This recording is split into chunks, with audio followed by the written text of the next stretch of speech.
In September 2022, Burkina Faso experienced its second coup d'etat in less than 9 months.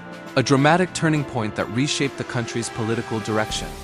At the center of that moment stood 34-year-old Army Captain Ibrahim Traoré, who seized power and removed Lieutenant Colonel Paul-Henri Sandaogo Damiba, the very man who had led a coup earlier that same year. To understand the significance of Traoré's rise, we must revisit the chain of events that unfolded before it. In January 2022, Damiba overthrew President Roch-Marc Christian Kabore, citing the civilian government's failure to contain a worsening jihadist insurgency. The country had been battling extremist violence for years, and frustration was mounting among soldiers and civilians alike. Damiba promised to restore security, reclaim lost territory, and reorganize the armed forces. Yet within months, dissatisfaction spread. Attacks continued.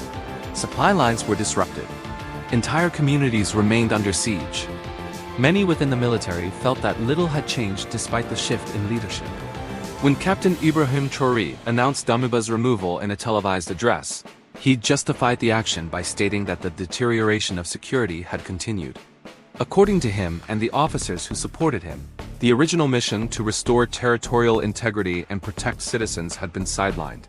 Observers quickly drew comparisons between Traoré and Burkina Faso's revolutionary icon, Thomas Sankara. Both were captains. Both came to power at the age of 34. Both seized authority from a military leadership that had itself taken power by force months earlier.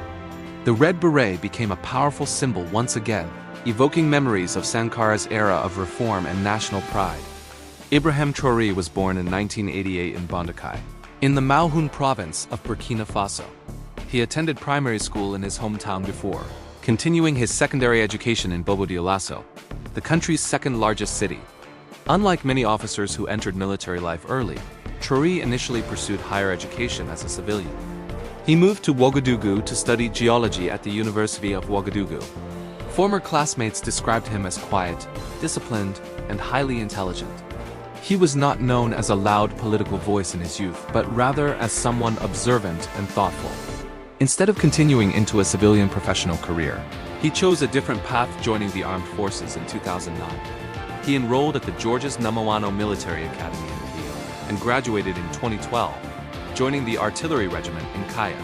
2 years later, he was promoted to lieutenant. His performance earned him additional training abroad, including anti-aircraft training in Morocco. In Arnise, Traoré was deployed to Mali under the United Nations peacekeeping mission known as MINUSMA. There, he gained first-hand experience confronting insurgent groups in complex desert terrain. His time in Mali exposed him to the broader Sahel security crisis, where extremist groups affiliated with Al-Qaeda and the Islamic State were expanding their influence. Upon returning to Burkina Faso, he took part in several operations, including Operation Otapuanu in 2019 in the eastern region of the country. Though initially presented as a success, the operation only temporarily disrupted militant networks. Violence soon re-emerged elsewhere. By 2020, he was promoted to captain. But at the same time, growing frustration brewed among younger officers. Soldiers in remote areas struggled with limited equipment, delayed salaries, and insufficient reinforcements. Casualties mounted. Morale weakened. Many believed that strategic decisions made in the capital did not reflect realities on the ground. When Damiba assumed power in January 2022, hope briefly resurfaced within military ranks. However, as attacks continued, that hope faded. The turning point came in September 2022, when a large convoy carrying supplies to the besieged town of Djibo was attacked, resulting in heavy losses. The incident symbolized to many that the security crisis remained unresolved.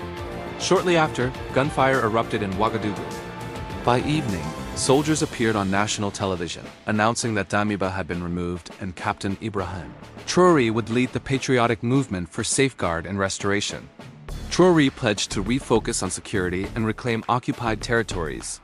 He promised to strengthen the armed forces, improve logistical support, and restore national sovereignty. He also signaled a desire to diversify international partnerships, reducing dependence on traditional Western allies. Relations with France quickly deteriorated. Burkina Faso requested the withdrawal of French troops and ended certain military agreements. The French forces eventually departed. Meanwhile, Traoré engaged with other international partners. including Russia, emphasizing what he described as sovereign cooperation rather than dependency.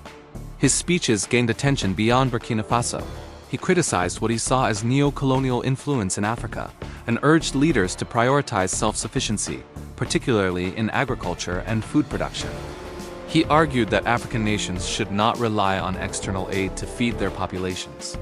Now, as we look at Burkina Faso in 2026, supporters of Ibrahim Traoré argued that several of his promises are beginning to show visible results. On infrastructure, road construction and rehabilitation projects have expanded in key regions. Major transport routes connecting agricultural zones to urban markets have reportedly been improved, facilitating trade and reducing travel time. In areas previously isolated due to insecurity, gradual reopening of roads has symbolized renewed state presence. On security, while challenges remain, there have been reports of increased military recruitment, expanded volunteer defense forces, and intensified operations aimed at reclaiming territory.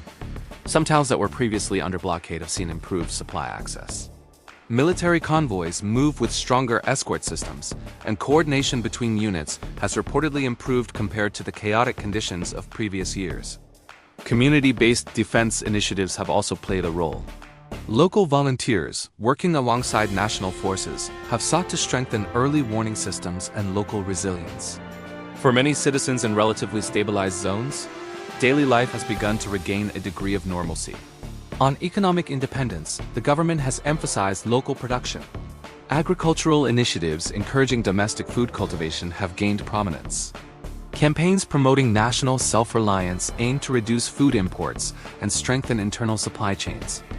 Supporters argue that this shift reflects Traoré's repeated message: Burkina Faso must stand on its own feet. Industrial and mining discussions have also centered on increasing national benefit from natural resources. Public rhetoric stresses sovereignty over gold production and greater domestic value retention.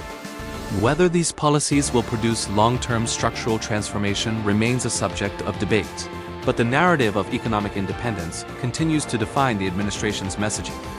Public opinion within the country appears divided but passionate. Many young people see Traoré as a symbol of generational change, someone who challenges established power dynamics. His age, military background, and outspoken tone resonate with citizens who felt ignored under previous administrations. Critics, however, caution that durable stability requires more than symbolism. They argue that long-term peace depends on institutional reform, regional diplomacy, economic diversification, and inclusive governance. The humanitarian situation, while improved in certain zones, still demands attention. As of Arding, Ibrahim Traoré remains one of the youngest heads of state globally. His leadership reflects a broader shift occurring across parts of the Sahel, where military governments have emerged amid frustration with insecurity and political stagnation. Burkina Faso stands at a critical crossroads. The visible signs of road construction, localized security gains, and renewed emphasis on independence signal a determined attempt to reshape national direction. Yet the deeper challenge, achieving sustainable peace, economic resilience, and unity, remains ongoing. History will ultimately judge whether Ibrahim Traoré's rise marks the beginning of a lasting transformation or simply another chapter in Burkina Faso's turbulent political journey. For now, in 2026, his supporters point to roads being built, towns regaining access, and a louder national voice on the global stage as evidence that the promises made in 2022 are beginning to take form.